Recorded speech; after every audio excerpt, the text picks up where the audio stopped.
Lain-lain saudara ada atau sahabat, teman-teman, semua pemuda tapi Masya Allah suaranya bagus dan penghafal Al-Quran. Tugas mereka bukan hanya tarawih, tapi juga tadarus Quran, dan setiap masjid mereka pakai buat salat tarawih menggunakan aktivitas tahfidz supaya jamaah bisa memaksimalkan manfaatnya bulan Ramadan menjadi insya-Allah paling tidak bisa memperbaiki bacaan. Dan saya sampaikan kepada adik-adik saya, karena saya duluan di Indonesia, kalau kalian jadi imam tarawih jangan lama-lama. Kalau di Arab kan suka lama-lama kan, saking lamanya orang Indonesia pas sujud tidur dalam keadaan sujud. Tidak terbiasa, tidak terbiasa. Makanya saya berpesan sama adik, tidak apa-apa pendek-pendek tapi salat yang tenang, itu paling tidak. Rukun tumaknina itu wajib, bukan wajib, bahkan rukun. Tuma'nina dalam gerakan salat walaupun bacaannya pendek. Yang saya tidak terima 23 rakaat 7 menit, itu bukan tarawih. Nah, ini masalah ini. Ini jangan sampai menjadi tradisi, jangan sampai menjadi budaya. Bahaya itu. Karena Islam tidak menerima salat seperti itu. Bahkan Islam menganggap itu bukan salat. Makanya jangan disia-siakan. Tak apa-apa 23 rakaat atau 11 rakaat, tidak masalah. Jumlahnya menurut saya tidak menjadi masalah, asal jangan ribut. Yang 11 menyiasatkan yang 23, yang 23 menyiasatkan yang 11, itu tidak boleh. Yang 11 benar, yang 23 benar. Karena sudah diijma' oleh ulama, salat malam paling sedikit 2 rakaat minimal, paling banyak bebas, tidak ada batas. Itu sudah diijma' oleh Ahlus Sunnah wal Jamaah. Yang menjadi perbedaan menentukan jumlah, ini yang menjadi perbedaan, tidak disepakati oleh ulama. Yang disepakati jumlahnya berapa? Bebas, berapapun bebas, minimal 2 rakaat. Tapi yang tidak disepakati masalah jumlah yang ditetapkan. Ada yang bilang 11, ada yang bilang 23, bahkan ada yang 43. Salah satu pendapat di mazhab Malikiyah. Makanya saya sudah mengerti bagaimana cara untuk melaksanakan tarawih, jangan lama-lama. Kalau di Madinah kita Ramadan pasti khatam Al-Quran. Saya punya tetangga di masjid kami di Madinah, Masya Allah istri beliau sudah tua dan beliau bisa hafal Al-Quran dari bacaan saya salat subuh.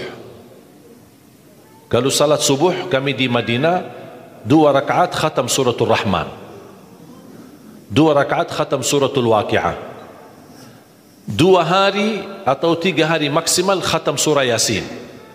Jadi subuh hari ini baca sebagian, besok lanjut sisanya, besok lagi lanjut sisanya surah Yasin. Jadi 3 hari salat subuh sudah khatam surah Yasin. Surat Tabarak kita lakukan 1 rakaat. Surat hari Jumat subuh As-Sajdah rakaat pertama, dan rakaat kedua suratul Insan, hal ata 'alal insan. Dan jamaah yang ada di sekitar masjid kami di Madinah, termasuk ibu itu, beliau suaminya menceritakan, istri saya bisa hafal beberapa surah yang antum sering bacakan di dalam salat subuh, suka panjang. Begitu saya datang ke Indonesia pertama kali, saya belum faham budaya Indonesia. Niat saya baik, salat subuh diminta jadi imam, saya maju jadi imam. Saya baca Ar-Rahman di rakaat pertama, saya baca Al-Waqi'ah di rakaat yang kedua. Awal-awalnya saya rasa saf masjid cukup banyak. Pas begitu salam saya lihat sisanya cuma 1 saf. Wallahu alam ya Allah kemana perginya. Tidak terbiasa, saya kaget. Masa semuanya sakit? Masa semuanya pinsang? Tapi lama-kelamaan, oh sudah faham. Ini orang Indonesia seperti ini. Makanya saya bilang sama adik saya jangan lama. Orang Indonesia kalau qulhu bisa dibagi 2, terima kasih.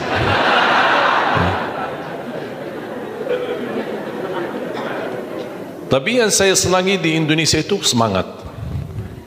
Semangatnya luar biasa. Makanya saya betah di Indonesia. Saya betah bahkan jatuh cinta Indonesia.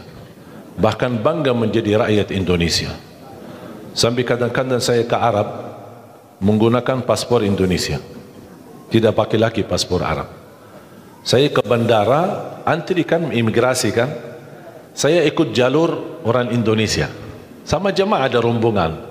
Datang petugas imigrasi. Ngapain kamu di sini? Sana kamu di sana sama orang Arab, Saya ikutin, saya pergi ke sana sama orang Arab. Sampai bertemu dengan kaunter imigrasi. Diambil paspor, lihat. Kok orang Indonesia, ngapain kamu di sini? Pak, kok serba salah. Yang tadi suruh ke sini, Bapak di sini, kenapa kamu di sini? Jadi gimana ini? Pas dilihat, baca namanya Arab. Terus ini gimana ini? Tanya, paspor Arab ya? Kamu dari mana? Saya dari Indonesia. Yang benar dari mana? Dari Indonesia. Masa dari Indonesia mancung?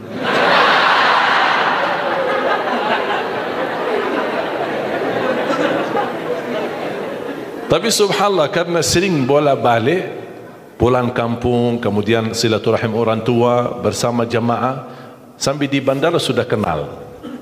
Saya sudah sering. Tapi alhamdulillah, wallahi nikmat Indonesia. Berkat saya jadi warga negara Indonesia, anugerah nikmat menjadi warga negara Indonesia, saya bisa ke Palestina. Selama masih warga negara Arab, tidak bisa ke Palestina. Bahkan alhamdulillah dapat karunia luar biasa, karunia dari Allah, hadiah dan nikmat besar dari Allah ketika saya pertama ke Palestina dan pertama kenal imam besar Masjidul Aqsa, malah beliau dorong saya menjadi imam salat maghrib dan isya di Masjidul Aqsa. Alhamdulillah. Makanya ibu kalau besok-besok dengar sejarah ada orang Indonesia salat di Masjidul Aqsa jadi imam maghrib dan isya, itu Ali Jabir. Mana ada orang Indonesia ke sana untuk jadi imam? Kenapa saya bisa diberikan kesempatan jadi imam? Karena alhamdulillah saya punya paman imam besar Masjidul Haram. Walaupun sudah beliau wafat, tapi sudah sekian tahun beliau jadi imam besar Masjidil Haram. Namanya Syekh Ali Jabir. Makanya orang tua saya memberikan nama itu. Kami bikin website www.alijabir.net www.alijabir.net. Semua kegiatan beliau di Masjidil Haram dan menjadi imam, khatib, tarawih, tahajud, salat rawatib. Beliau sudah wafat. Itu kakak daripada ibu saya. Makanya ketika saya bertemu dengan guru paman saya alhamdulillah berkesempatan belajar sama beliau, dan beliau memberikan gelar Ali Jabir As-Saghir, Ali Jabir Junior, karena beliau yang sudah imam besar Masjidil Haram, Ali Jabir Senior. Dari situlah saya mendapatkan nama Syekh Ali Jabir semenjak saya menghafal Al-Quran. Tidak berduri nama, karena nama itu tidak terlalu berharga. Yang penting apa yang kita lakukan. Inna Allah la yanzuru ila a'malikum, la yanzuru ila suwarikum, wala ila ajsamikum, wala ila amwalikum. Allah tidak berduli harta kalian, keturunan kalian. Saya tidak berduli asal usul saya dari mana. Orang Arab bukan orang Arab, menurut saya tidak ada yang berbeda. Yang mulia di sisi Allah adalah orang yang takwa, walaupun dia bukan orang Arab. Tidak ada harga bagi orang yang memiliki keturunan Nabi kalau dia tidak menggunakan takwa dan iman kepada Allah dan amal saleh. Buktinya paman Rasulullah Abu Lahab, paman dekat sama Rasul, hubungan keluarga, tapi Allah kekalkan di neraka. Berarti Allah tidak berduli keturunan kita, asal usul kita, dan siapa diri kita. Yang Allah berdulikan apa takwa kita dan apa isi hati kita. Makanya selalu saya merasa diri, saya tidak pernah merasa diri bangga karena orang Arab, atau karena lahir di negara Arab, atau karena lahir di Madinah.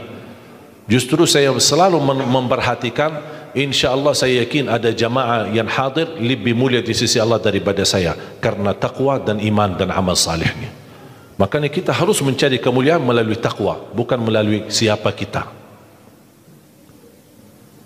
Termasuk warga negara. Ketika saya mendapatkan kehormatan dari Bapak Presiden sebagai warga negara, salah satu di prosedur Indonesia syaratnya melepaskan warga negara Arab, mundurkan diri. Saya jujur saja merasa beban, tapi saya musyawarah dengan guru-guru kami di Madinah. Apa jawaban guru saya? Jawabannya, kalau di urusan sama Allah di hari kiamat tidak ada urusan warga negara. Urusan sama Allah adalah apa yang kamu amalkan. Tidak perlu kita tunjukkan paspor nanti pas masuk surga. Tidak perlu. Surat ini, dokumen ini hanya buat untuk